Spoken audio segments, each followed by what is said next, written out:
vous dire il y a 2 minutes qui m'a appelé. Par rapport au fait que je sache qui m'a appelé, il y a des choses que je ne peux pas me permettre de faire. Est-ce que certaines personnes savent qui les ont appelés? Je ne sais pas. Peut-être elles savent, peut-être elles ne savent pas. Je ne sais pas. Moi, je parle de moi. Je sais qui m'a appelé. Ce n'est pas un être humain qui m'a appelé. Ok? C'est pas ma mère, c'est pas mon père qui m'a dit Rosemy rentre dans le vaudou, sois mon beau. Non. Je sais qui m'a appelé. En fonction de cela, je sais quoi faire au moment où je dois le faire. C'est-à-dire que on peut me proposer quelque chose. Je vais tout de suite me demander qu'est-ce que celui qui m'a appelé en pense. Est-ce qu'il va m'accompagner dans cette démarche? Est-ce que ça va faire honneur à celui qui m'a appelé? Est-ce que ça va faire honneur à ma mission? Est-ce que ça va rentrer en adéquation avec ce pourquoi on m'a appelé? Voilà mes questions. Et c'est la raison pour laquelle je me retrouve, il y a des situations dans lesquelles je ne me retrouve pas. Peut-être c'est la raison pour laquelle on peut me trouver bizarre, on peut me trouver drôle, on peut me trouver à part, on peut me trouver tout ce que vous voulez. Je l'assume. Parce que je sais qui m'a appelé et je sais pourquoi on m'a appelé. On m'a très souvent, je vous assure, hein, bon quand j'ai très souvent, je vais essayer d'être le plus proche possible de la vérité. Peut-être environ entre 5 à 10 fois, on m'a proposé des positions de dignitaire. De part des personnalités de l'Afrique. Okay? Bénin, Togo, on m'a proposé des choses. J'ai toujours refusé. Ça ne m'intéresse pas. Pourquoi? Parce que être Rosemy me suffit amplement. Être Mambo Rosemy me suffit amplement. Je n'ai pas besoin d'avoir de titre. Je n'ai pas besoin d'avoir de position pour faire ce que je fais. Je ne veux pas. Sauf si demain, mes lois viennent me montrer de la manière dont ils savent qu'ils sont habitués à me montrer que je dois faire ça. Et tout ce que je fais, on me l'a montré.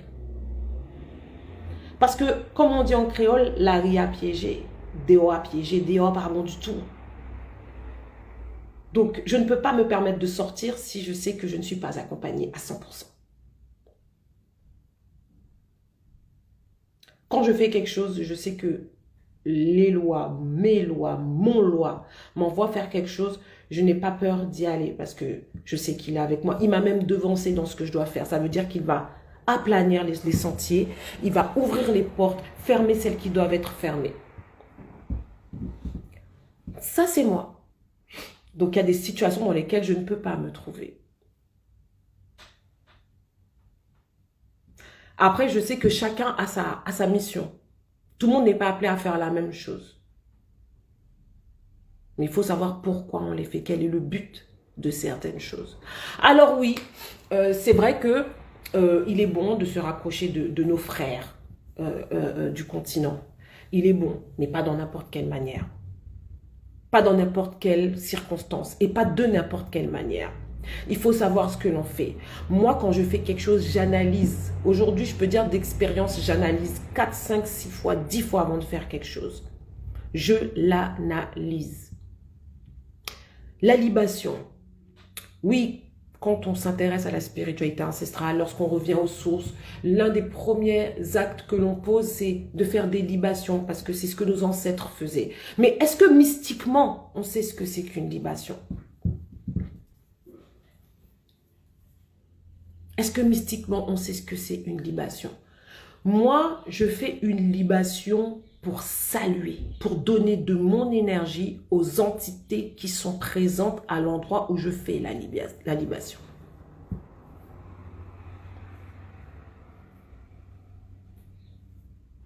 Lorsque je me rends dans une habitation ou dans l'habitation, si je me rends dans une habitation qui ne fait pas partie de mon lignage familial, le responsable de l'habitation, le maître de l'habitation, me donne moi à faire ma libation pour me présenter, donner de mon énergie. Il peut, si je suis un dignitaire, faire une libation devant moi pour me dire bienvenue. Mais ça doit être automatiquement suivi de moi, ma libation après. Parce que je dois me présenter aux entités qui règnent dans cet espace. C'est comme ça. Maintenant, de faire une libation dans un endroit où, il y a une forte vibration mystique, historique, c'est lourd d'histoire, c'est chargé en histoire, c'est chargé en émotion. Je ne peux pas faire une libation au pied de quelqu'un si moi-même je ne suis pas responsable de l'endroit en question. Ok? Ça veut dire, je donne un exemple. Avec un groupe, on s'était rendu au Bois Caïman, en Haïti. Personne nous a fait de libation. Personne n'a fait de libation à nos pieds. C'est nous, au contraire, qui avons été nous prosterner. On a été avec humilité, on a été faire notre libation. Mais s'il y avait quelqu'un qui devait faire une libation devant moi, ok, ça s'est pas fait, hein. Mais s'il y avait quelqu'un qui devait faire une libation devant moi, ça aurait dû être le gardien des lieux, le responsable des lieux. Parce que c'est lui qui a la charge mystique de tout ce qui se passe dans cet espace. Si ce n'est pas le responsable, il fait la libation au nom de qui? Au nom de quoi? Qui dans les lieux, qui dans l'espace lui a donné cette responsabilité, cette charge mystique? Alors, il se peut qu'il n'y a personne, dans le cas présent au fort de Tartanson, il n'y a personne qui a cette responsabilité. Dans ces cas-là, ça doit être un groupe de personnes et pas une, deux, trois personnes. Un groupe de personnes, une assemblée, ok, de personnes qui vont représenter, on va dire, les entités, les ancêtres, etc. Mais ce n'est pas quelque chose qui peut être fait de manière personnelle, unipersonnelle, de faire une libation au pied d'un président. Parce qu'on donne de notre énergie quand on fait une libation. Surtout si cette libation est dans le but de bénir. On bénit au nom de qui? Ça veut dire qu'on donne notre énergie. Et quand on donne notre énergie, on le fait en tant que, entre guillemets, dignitaire, mambo. Et oui, donc automatiquement, ça aura une répercussion sur tous les autres Ougan mambo, en fait. On fait des bénédictions à n'importe qui sous prétexte qu'il est prince, qu'il est roi, qu'il est président, qu'il est ministre. Non. On dit respecter tout le monde, pas Jean personne. On doit respecter tout le monde, on doit respecter tous nos dignitaires, tous nos dirigeants, qu'on les apprécie ou non. Demain, je vois le président, je dois lui dire bonjour, excellence, monsieur le président, je dois le respecter. Mais maintenant, dire que je vais aller faire des libations à ses pieds, allumer des bougies, ça va pas ou quoi? Non, je ne peux pas le faire. Je ne peux pas le faire. Si lui, il vient au Bois Caïman, c'est à lui de faire la libation au Bois Caïman. Ah oui, c'est à lui de faire la libation au Bois Caïman, là où sont passés ses ancêtres, là où il y a eu des morts, là où ils ont été torturés, là où il y a eu bataille, là où ils ont juré vivre libre ou mourir. C'est lui qui doit venir faire la libation. C'est lui qui doit se prosterner. C'est lui qui doit se humilier. C'est lui qui doit dire gratitude. C'est lui qui doit dire aïe bobo. C'est pas à moi de dire aïe bobo. C'est pas lui. Attendez, on va où là? Ça, c'est ma position en tant que mambo. Mais ça, c'est moi, Rosmy. Et c'est très difficile de prendre position parce que on peut se faire des ennemis. Bon, après, moi, je dis ce que je pense. Hein, je dois être fidèle envers mes positions, mes convictions. Parce qu'encore une fois, je sais qui m'a appelé. Il y a des choses dans lesquelles je ne veux pas rentrer. Je ne veux pas rentrer. Je ne connais pas les tenants, les aboutissants, certes. Mais on m'a toujours dit quelque chose. Quand on sent qu'il y a quelque chose qui cloche, c'est qu'il y a quelque chose qui cloche. N'oubliez jamais ça. Lorsque l'on sent qu'il y a quelque chose qui cloche, c'est qu'il y a quelque chose qui cloche. Je n'ai pas besoin de savoir comment ça s'est goupillé. Il y a quelque chose qui n'est pas fluide. Il y a quelque chose qui n'est pas fluide. Pour faire un dernier point par rapport à cela, hier, dans le live d'hier, je n'ai pas pensé à vous expliquer. Je me suis toujours demandé pourquoi on m'a choisi pour la mission que je suis en train d'essayer d'accomplir tant bien que mal. Pourquoi on m'a choisi? Pourquoi on m'a choisi moi? Des fois, le métissage, c'est pas tout le temps évident à vivre. Alors, quand je parle de métissage, Je parle quand on a diverses origines. Moi, du côté des Haïtiens, des fois, je me prends des réflexions. Oh, elle n'est pas vraiment haïtienne, elle n'est pas 100% haïtienne, elle n'est pas, elle est pas née en Haïti.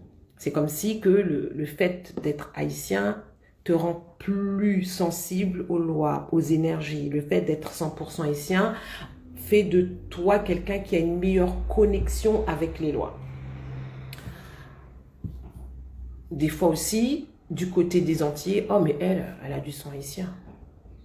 Ça n'a pas été évident. Mais aujourd'hui, je sais que c'est pour ça qu'on m'a choisi. C'est pour ça qu'on m'a choisi. Je vois je mets des guillemets, hein, les Antillais comme mes frères. Et là, je l'ai déjà dit dans lors des lives. Je les vois comme mes frères, mes sœurs, avec qui j'ai la même mère, mais je n'ai pas le même père. Donc, eux n'ont pas de sang haïtien. Je vois les Antillais comme mes frères. On a la même maman. Il n'y a pas de différence. Pour moi, c'est frères. Il n'y a pas d'histoire de demi-frères. On est frères, on est sœurs. Je vois les Haïtiens comme mes frères.